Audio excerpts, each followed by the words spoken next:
எல்லோருக்கும் வணக்கம். Welcome to Kamala சமையலறை. இன்னைக்கு நம்ம தீபாவளி ஸ்பெஷல் சோமாஸ் ரெசிபி எப்படி செய்யறதுன்னு பார்க்கலாம். இது ரொம்பவே டேஸ்டியாகவும் இருக்கும், நல்ல கிறிஸ்பியாகவும் இருக்கும். வாங்க இது எப்படி செய்யறதுன்னு பார்க்கலாம். அதுக்கு 2 டேபிள் ஸ்பூன் நெய் சூடு பண்ணி வச்சுக்கலாம். ஒரு மிக்சிங் பவுலில் 2 கப் மைதா எடுத்திருக்கேன். ஃபர்ஸ்ட் நம்ம மேல் மாவு ரெடி பண்ணி வச்சுக்கலாம். அதுக்கப்புறமா நம்ம ஸ்டஃபிங் செய்யலாம். இதில் நம்ம 1/4 டீஸ்பூன் உப்பு சேர்த்துக்கலாம். சேர்த்துட்டு நம்ம சுட வச்சிருந்த நெய் சேர்த்துக்கலாம். உங்களுக்கு நெய் வேணான்னா எண்ணெயும் சேர்த்துக்கோங்க. மாவு சூடாக இருக்கும், அதனால் ஃபர்ஸ்ட் ஸ்பூனில் மிக்ஸ் பண்ணிவிட்டு அதுக்கப்புறம் கையால் மிக்ஸ் பண்ணுங்கள். நல்லா கையில் பிடிக்க வரணும், அது வரைக்கும் நல்லா மிக்ஸ் பண்ணணும். மிக்ஸ் பண்ணதுக்கப்புறம் 3 டேபிள் ஸ்பூன் ரவா சேர்த்துக்கோங்க. ரவா சேர்த்திங்கன்னா நல்ல ஒரு கிறிஸ்ப்னஸ் கிடைக்கும், அதனால் நம்ம ரவா சேர்த்துக்கலாம். சேர்த்துட்டு நல்லா மிக்ஸ் பண்ணி விடுங்க. மிக்ஸ் பண்ணிவிட்டு கொஞ்சம் கொஞ்சமாக தண்ணி சேர்த்து நம்ம இதை பிசைஞ்சு எடுத்துக்கலாம். இந்த மாவு சப்பாத்தி மாவு மாதிரி சாஃப்டாக இல்லாமல் நம்ம பூரிக்கு பிசைகிற மாதிரி கொஞ்சம் ஹார்டாக இருந்தால் தான் நம்மளுக்கு தேய்க்க நல்லா வரும். இந்த ரெசிபியை நீங்களும் ட்ரை பண்ணி பார்த்துட்டு உங்கள் ஃபீட்பேக்கை கமெண்ட் செக்ஷனில் சொல்லுங்கள். பாருங்கள், இந்த மாதிரி நல்லா பிசைஞ்சு எடுத்துக்கணும். பிசைஞ்சு எடுத்துக்கிட்டு ஒரு 10 நிமிஷத்துக்கு நம்ம இதை மூடி வைக்கலாம். இதில் நம்ம 1 ஸ்பூன் எண்ணெய் சேர்த்துக்கலாம், மாவு காயாமல் இருக்கிறதுக்கு. சேர்த்துட்டு நல்லா அமுக்கி விட்டுட்டு நம்ம இதை மூடி வச்சிடணும். உங்களுக்கு இந்த வீடியோ பிடிச்சிருந்துன்னா லைக் பண்ணுங்கள், உங்கள் ஃபேமிலி அண்ட் ஃப்ரெண்ட்ஸோட ஷேர் பண்ணுங்கள், மறக்காமல் சப்ஸ்கிரைப் பண்ணிக்கோங்க. இது ஒரு 10 நிமிஷத்துக்கு சைடில் இருக்கட்டும். இப்போ நம்ம ஸ்டஃபிங்க்கு ஒரு கடாயில் 1 கப் பொட்டுக்கடலை எடுத்துக்கலாம். அதை ட்ரை ரோஸ்ட் பண்ணிக்கோங்க. பாருங்கள், ஒரு 2லேருந்து 3 செகண்ட் ஃப்ரை பண்ணால் போதும், இந்த மாதிரி இருந்துடும். இப்போ 1 ஸ்பூன் கசகசா எடுத்துக்கலாம். அதுவும் நல்லா பொரிஞ்சோன்னு சைடில் எடுத்து வச்சுக்கோங்க. 1 ஸ்பூன் எள்ளு, அதுவும் நல்லா பொரியணும். அதுக்கு அதே கடாயில் 1 ஸ்பூன் நெய் சேர்த்துக்கோங்க. சேர்த்துட்டு அதில் கொஞ்சமாக முந்திரி பருப்பு சேர்த்து நல்லா ப்ரௌன் ஆகிற வரைக்கும் வறுத்து எடுத்து வச்சுக்கோங்க.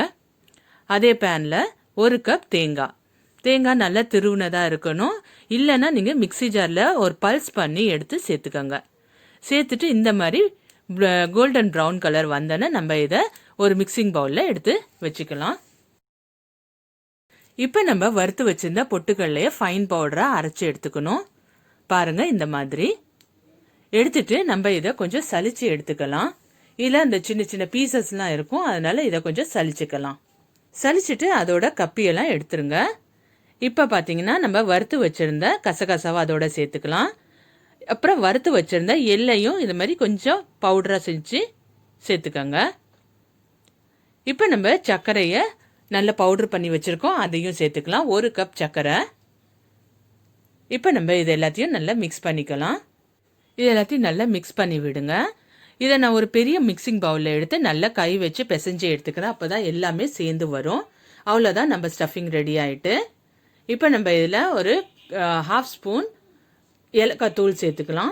சேர்த்துட்டு நல்லா மிக்ஸ் பண்ணி விடுங்க.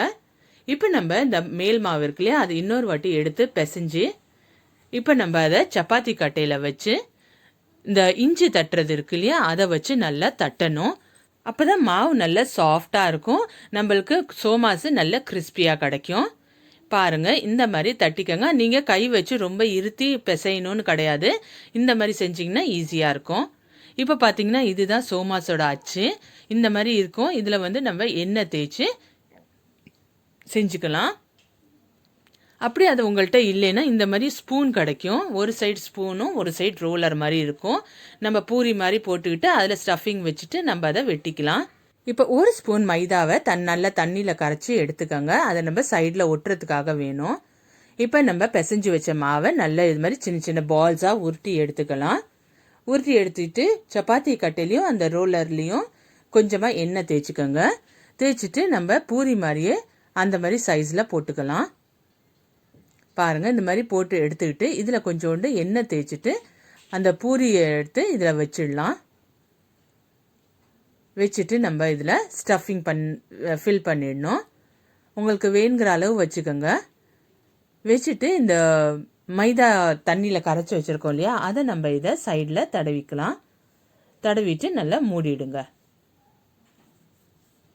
மூடிட்டு இந்த எக்ஸ்ட்ரா மாவெல்லாம் இருக்குல்ல, அதை நம்ம எடுத்துட்டு நெக்ஸ்ட் பேட்சோட நம்ம அதை சேர்த்து பிசைஞ்சுக்கலாம். பாருங்கள் இவ்வளோ அழகாக வந்திருக்குன்னு. இந்த மாதிரி எல்லாத்தையும் செஞ்சு எடுத்து வச்சுக்கோங்க. பாருங்கள் இவ்வளோ 2 கப்பு மாவில் இவ்வளோ சோமாஸ் கிடச்சிருக்கு நம்மளுக்கு. இப்போ நம்ம இதை பொரிச்சு எடுத்துக்கலாம்.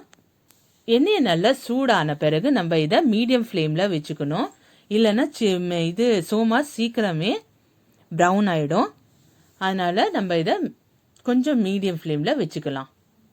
வச்சுட்டு ஒரு 2 செகண்ட் கழிச்சு நம்ம இதை திருப்பி போட்டோம்னா ஒரு சைடு ப்ரௌன் ஆனனா இன்னொரு சைடும் நல்லா ப்ரௌன் ஆன பிறகு நம்ம இது மாதிரி எடுத்துக்கலாம். ஒரு ஸ்ட்ரெயினரில் எடுத்துக்கோங்க. இந்த மாதிரி எல்லா பேட்சஸையும் போட்டு நம்ம எடுத்துக்கலாம். நம்மளோட திவாலி ஸ்பெஷல் சோமாஸ் ரெடி ஆயிட்டு. பாருங்கள் இவ்வளோ சூப்பராக நல்லா கோல்டன் ப்ரௌனில் வந்திருக்குன்னு. இதில் ஸ்டஃபிங் சேர்த்துருக்கோம். அதுவும் ரொம்ப சாப்பிட்றதுக்கும் ரொம்ப டேஸ்டியாக இருக்கும். மேலே கிறிஸ்பியாகவும் இருக்கும்.